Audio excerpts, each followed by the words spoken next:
നമസ്കാരം, കലാകൗമുദി ഓൺലൈനിലേക്ക് സ്വാഗതം.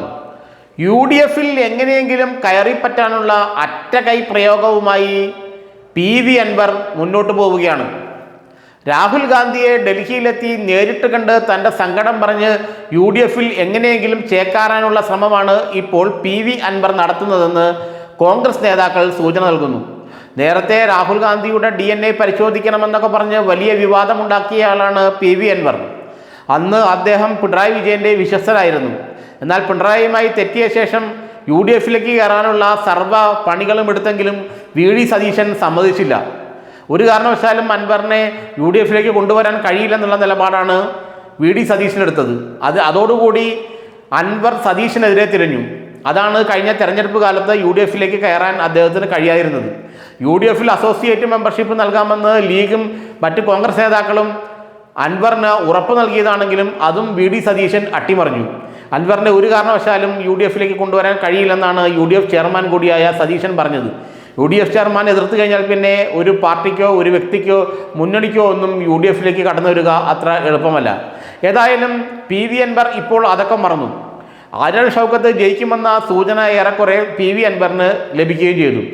താൻ പോലും ഷൗക്കത്തിന് വേണ്ടി നിലകൊള്ളുക എന്നും ഷൗക്കത്ത് വലിയ ഭൂരിപക്ഷത്തിൽ ജയിക്കുമെന്നുമൊക്കെയാണ് ഇന്ന് അദ്ദേഹം തൻ്റെ വീട്ടിൽ നടത്തിയ പത്രസമ്മേളനത്തിൽ പറഞ്ഞത്. ഇതിൽ നിന്ന് ഒരു കാര്യം വ്യക്തമാവുകയാണ്, തെരഞ്ഞെടുപ്പ് കഴിഞ്ഞാലും നിലമ്പൂർ ഉപതെരഞ്ഞെടുപ്പ് കഴിഞ്ഞാലും UDF-ൽ കയറാനുള്ള തൻ്റെ ശ്രമങ്ങൾക്ക് വീണ്ടും ജീവൻ വെപ്പിക്കുമെന്ന സൂചനയാണ് ഇതുവഴി PV അൻവർ നൽകുന്നത്.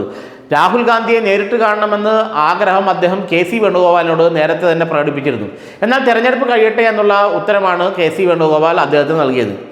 തെരഞ്ഞെടുപ്പ് ഇപ്പോൾ കഴിഞ്ഞു, തിങ്കളാഴ്ച എൻ്റെ റിസൾട്ടും വരും. അതിനുശേഷം രാഹുൽ ഗാന്ധിയെ കണ്ട് സമസ്ത അപരാധങ്ങളും ഏറ്റുപറഞ്ഞ് UDF-ലേക്ക് ഒരു അസോസിയേറ്റ് മെമ്പറായി തിരിച്ചു വരാനുള്ള നീക്കമാണ് ഇപ്പോൾ PV അൻവർ നടത്തുന്നത്. അല്ലാതെ മറ്റേത് നീക്കമായാലും അത് VD സതീശൻ തടയിടുമെന്ന് അൻവറിന് നന്നായി അറിയാം. മുസ്ലിം ലീഗ് വഴി അൻവർ നടത്തിയ നീക്കങ്ങളെല്ലാം VD സതീശൻ തടയുകയായിരുന്നു. PK കുഞ്ഞാലിക്കുട്ടിയും സാദിഖ് അലി ശിഹാബ് തങ്ങളും അൻവറിനെ UDF-ലേക്ക് കൊണ്ടുവരണമെന്ന് ആവശ്യപ്പെട്ടപ്പോഴും അതിന് സതീശൻ വഴങ്ങിയില്ല. എന്നാൽ രാഹുൽ ഗാന്ധിയുമായി സംസാരിച്ച് ഒരു ധാരണ ഉണ്ടാക്കിയാൽ പിന്നെ VD സതീശന് എതിർക്കാൻ കഴിയില്ലെന്ന് PV അൻവറിനറിയാം. അതുകൊണ്ട് തന്നെ എന്ത് വില കൊടുത്തും രാഹുൽ ഗാന്ധിയെ നേരിട്ട് കണ്ട് സമസ്ത അപരാധങ്ങളും ഏറ്റുപറഞ്ഞ് UDF-ലേക്ക് ഒരു അസോസിയേറ്റ് മെമ്പറെങ്കിലും ആകാനുള്ള നീക്കവുമായാണ് ഇപ്പോൾ PV അൻവർ മുന്നോട്ട് പോകുന്നത്. തിങ്കളാഴ്ച റിസൾട്ട് വന്നു കഴിഞ്ഞാൽ 2-3 ദിവസത്തിനുള്ളിൽ രാഹുൽ ഗാന്ധിയെ കാണാനുള്ള അനുമതി അദ്ദേഹം ചോദിക്കുമെന്നാണ് അറിയുന്നത്. അനുമതി വാങ്ങിച്ചു കൊടുക്കാമെന്ന് KC വേണുഗോപാൽ അദ്ദേഹത്തിന് ഉറപ്പ് നൽകിയിട്ടുണ്ട്. രാഹുൽ ഗാന്ധിയിൽ നിന്നും ഒരു സമ്മതം ലഭിച്ചാൽ, ഒരു അംഗീകാരം ലഭിച്ചാൽ, അല്ലെങ്കിൽ മുന്നോട്ട് പോകാനുള്ള സൂചന ലഭിച്ചാൽ പിന്നെ അൻവറിന് കാര്യങ്ങൾ എളുപ്പമായി. ഈ സൂചനയുമാണ് KC വേണുഗോപാൽ അദ്ദേഹത്തിന് നൽകിയിരിക്കുന്നത്. അതുകൊണ്ട് ഈ ആഴ്ച കഴിഞ്ഞ് ജൂൺ മാസം അവസാനത്തോടെയോ ജൂലൈയിലോ അദ്ദേഹം രാഹുൽ ഗാന്ധിയെ നേരിട്ട് കാണുമെന്നും UDF-ലേക്ക് വന്ന് തനിക്ക് UDF പ്രവർത്തിക്കാനുള്ള അനുമതി നൽകണമെന്നും രാഹുൽ ഗാന്ധിയോട് അദ്ദേഹം ആവശ്യപ്പെടും. രാഹുൽ ഗാന്ധി അതിന് പച്ചക്കൊടി കാണിച്ചു കഴിഞ്ഞാൽ പിന്നെ ബാക്കിയുള്ള കാര്യങ്ങൾ എളുപ്പമാണെന്നും VD സതീശനെ പോലെ ആൾ എതിർത്താലും അതിന് വേറെ നിവൃത്തിയില്ലെന്നും PV അൻവർ നന്നായി അറിയാം. സതീശൻ്റെ എതിർപ്പിനെ മുന്നിൽ കണ്ടുകൊണ്ടാണ് രാഹുൽ ഗാന്ധിയെ കാണുന്ന കാര്യത്തിൽ ഒരു തീരുമാനമുണ്ടാക്കാൻ വേണ്ടി ഇപ്പോൾ അൻവർ ഓടി നടക്കുന്നത്.